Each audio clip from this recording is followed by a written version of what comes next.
Dear student, good morning. Once again, we are here in live class. This is the social class for standard 7, and today you will learn once again part second democracy. Okay, in civics chapter number 1 democracy. Democracy means लोकतंत्र. Last day we have discussed a lot about the democracy. So, what is a democracy? Democracy is a system by which a government is formed, and through the government a country can be governed, okay, or is governed, okay. So how we form the government, or democracy responsible to form the government? So look at here, through the election we choose our representative, and representative for form the government, and through the government the whole country or the state is governed. So like this, we are directly or indirectly related to the government, okay.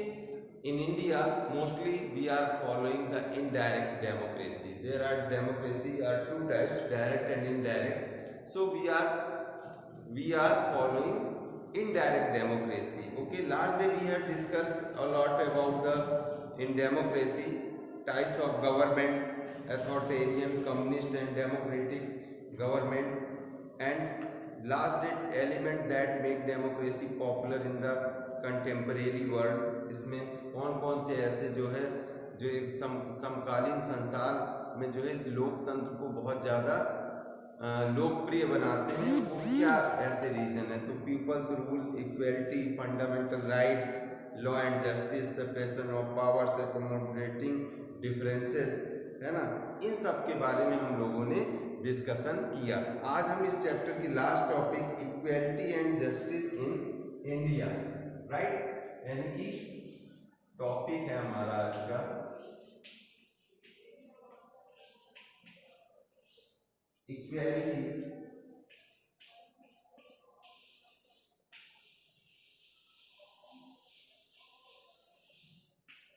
Equality and justice in India.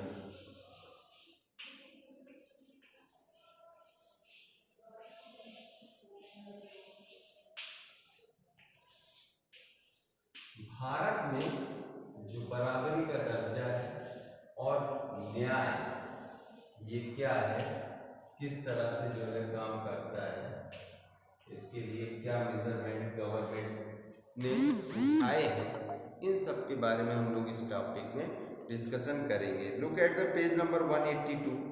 Last year we learn about the main features of democracy, यानी कि democracy की जो मुख्य विशेषताएं होती हैं उनमें last class में हम लोगों ने दीज इंक्लूड पीपल्स पार्टिसिपेशन, जैसे कि डेमोक्रेसी में लोगों का भागीदारी, लोगों की भागीदारी एक ये विशेषता है इसकी। कन्फ्लिक्ट रेजोल्यूशंस, जो विवाद हैं उनका समाधान, ये भी एक विशेषता है, इसके बारे में पढ़ा। इक्वलिटी, बराबरी एंड जस्टिस, है ना, का दर्जा और न्याय, इसके बारे में हम लोगों ने लास्ट क्लास में इसके जो गुण थे डेमोक्रेसी के उसके बारे में हम लोग जान चुके हैं, ठीक है। यह अभी हम लोगों ने ऊपर लास्ट डे वाले टॉपिक में इसको हम लोगों ने डिस्कशन किया था।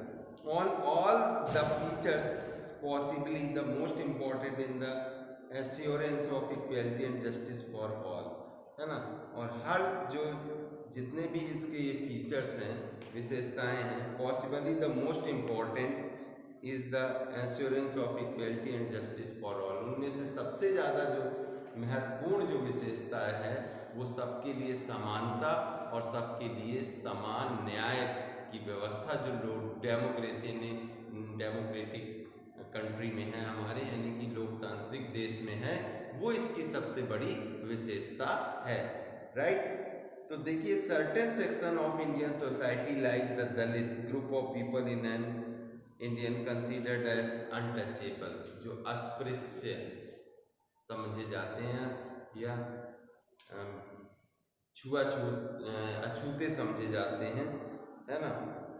Tribal people and women had been ill treated for a long time. आप जानते हैं कि दलित वर्ग, है ना, आदिवासी लोग, औरतें जो है, ये जो है दुर्व्यवहार, इनके प्रति जो है जो दुर्भावना थी, दुर्व्यवहार, ये बहुत लंबे समय से चलता चला आ रहा है। When India become independent, जब भारत आज़ाद हुआ, the leader of the country realized they had to take strong measures to improve their condition। उन्होंने ये महसूस किया कि उनकी स्थिति को सुधारने के लिए उन्हें कुछ महत्वपूर्ण कदम उठाने होंगे। Some steps they took are listed below। उन्होंने जो कुछ उनमें से जो कदम उन्होंने उठाए वो लिस्टेड, यानी कि उनमें से कुछ जो है यहाँ पर दिए गए हैं नीचे। Number 1 point, the constitution of India ensured political, economic and social equality for each of its citizens, है ना। The constitution of India ensured peoples, यानी कि लोगों को ये विश्वास दिलाता है, ensured political, economic and social equality for each of its citizen, इसके जितने भी लोग हैं, है ना, यानी कि भारत में रहने वाले जितने भी लोग हैं उनको ये विश्वास दिलाता है कि वो क्या है, राजनीतिक रूप से, आर्थिक रूप से और सोशल यानी कि सामाजिक रूप से सब बराबर है। Okay, every citizen above the age of 80 was granted the right to vote in the election. और 18 साल से 18 साल से बड़े जितने भी ज़्यादा उम्र के जितने लोग हैं सबको वोट डालने का अधिकार दिया गया है इलेक्शन में, यानी कि चुनाव में। Every one's vote irrespective to their caste, religion और wealth had the same value, है ना। हर किसी का वोट, चाहे वो किसी भी जाति का हो, किसी भी धर्म का हो, है ना, उस सब वही वैल्यू रखता है जो सबकी वोट की वैल्यू, इसका मतलब बराबर है ना। इसमें किस जाति के हो, किस धर्म के हो, इसका कोई भी फर्क या कोई भी प्रभाव नहीं पड़ता है। इरिस्पेक्ट नेक्स्ट देखिए, दिस इम्प्रूव द एडवांटेज्ड ग्रुप्स, है ना, this improve the disadvantages groups. और ये जो है, जो हमारा डिसएडवांटेजेस यानी कि वंचित समूह है, उसको क्या करता है, इम्पावर्ड, शक्ति प्रदान करता है ना, यानी कि उनको, है ना, उनके जो मोरल लेवल को है वो उसको बढ़ाता है ना। वो अपने आप को समझते हैं कि यार हम बहुत, सोसाइटी में आप लोग देखते होंगे गरीब और अमीर लोगों का जो डिफरेंस है, तो उनकी स्थिति को इस तरह से उनके जो वंचित समूह हैं उनकी शक्ति को बढ़ाता है, उनके विश्वास को बढ़ाता है। Dalit and women has become increasingly active in Indian politics. Dalit and women, जो दलित वर्ग के लोग हैं या औरतें हैं, have become increasingly active in Indian politics. अब भारतीय जो राजनीति है उसमें भी जो है बढ़ चढ़ करके जो है एक्टिव हैं, सक्रिय हैं। They have held some of the highest position of power in the country, है ना, like the seat of the prime minister, the president and chief minister. आप देखते ही होंगे कि बड़ी बड़ी पोस्टों पर जो है भारत की जो है महिलाएं पदासीन हो चुकी हैं, चाहे वो जो है ना, इसी तरह जो है have held some of the highest position of the country, जैसे चाहे वो प्रधानमंत्री की पोस्ट हो, राष्ट्रपति की हो या मुख्यमंत्री की हो, सब में महिलाएं जो है सब पोस्ट पर यानी कि पदों पर आसीन हो चुकी हैं, है ना। इसका मतलब उन्हें, महिलाओं को या किसी भी दलित वर्ग के लोगों के लिए ये बाध्य नहीं है कि वो जो है किसी भी बड़े पद पर बड़े पद पर जो है नहीं बैठ सकती हैं या पदासीन नहीं हो सकती हैं। ओके, नेक्स्ट पॉइंट देखिए, the government has also put in place certain mechanism and launch the program for the welfare of disadvantages group. The government ने सरकार ने कुछ तंत्रों को भी इसमें रखा है और वंचित जो समूह हैं उनके कल्याण के लिए कुछ योजनाएं भी लागू की।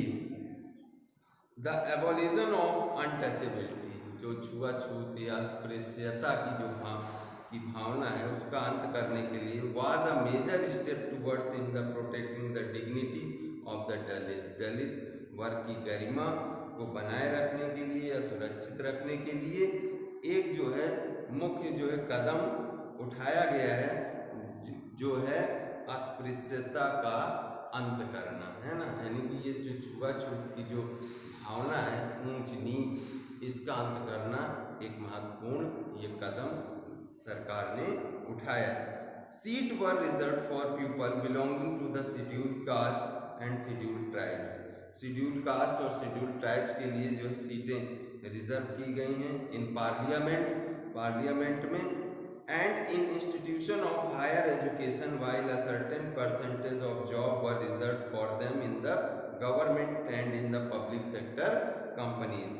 यद्यपि while a certain percentage, यानी कि एक निश्चित परसेंटेज, यानी कि पार्लियामेंट में तो उनके महिलाओं को और दलितों के लिए एक जो है निश्चित जो है आरक्षण दिया ही गया है, साथ ही गवर्नमेंट सेक्टर, सरकारी क्षेत्रों या निजी क्षेत्रों, उनमें नौकरियों में एक निश्चित उनको जो है प्रावधान किया गया है कि इतने परसेंट जो है जो लोग भर्ती होंगे वो इस दलित वर्ग से या उसमें इतनी महिलाएं ही भर्ती होंगी गवर्नमेंट और पब्लिक सेक्टर में। ठीक, नेक्स्ट पॉइंट है several initiatives were launch to save the girls. कई तरह के जो है उपाय किए जा रहे हैं to save the girls child, यानी कि लड़कियों को बचाने के लिए, and ensure her right to education, और उनकी जो है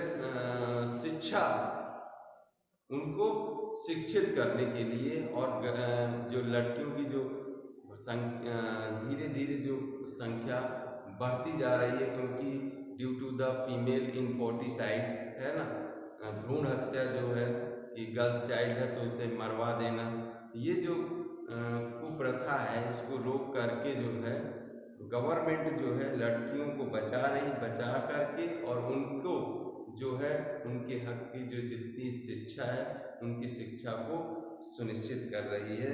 इसके लिए the Beti Bachao Beti Padhao initiatives is one of the most important in this initiatives. अगर हम लोग बेटी बचाओ और बेटी पढ़ाओ जो योजना है, ये जो है उनमें से एक महत्वपूर्ण जो है योजना है जिसके बारे में हम लोग चर्चा कर सकते हैं और जिसके द्वारा हमारे कंट्री में यानी कि प्रधानमंत्री जी जो है बेटियों के बचाने की बात और बेटियों को पढ़ाने की बात करते हैं, जिससे देश आगे उन्नति करेगा। द वे अहेड, इस सब को छोड़ करके while a lot has been done for the welfare of the disadvantages of group in India, while a lot has been done, यहाँ तक कि काफ़ी हद तक बहुत ज़्यादा कर दिया गया है, लेकिन फिर भी कुछ ऐसे वंचित समाज हैं भारत में कि much more remain to be done, जिनके लिए और ज़्यादा किया जाना भी बाकी है। Changing the attitude of the people remains the biggest challenge, है ना।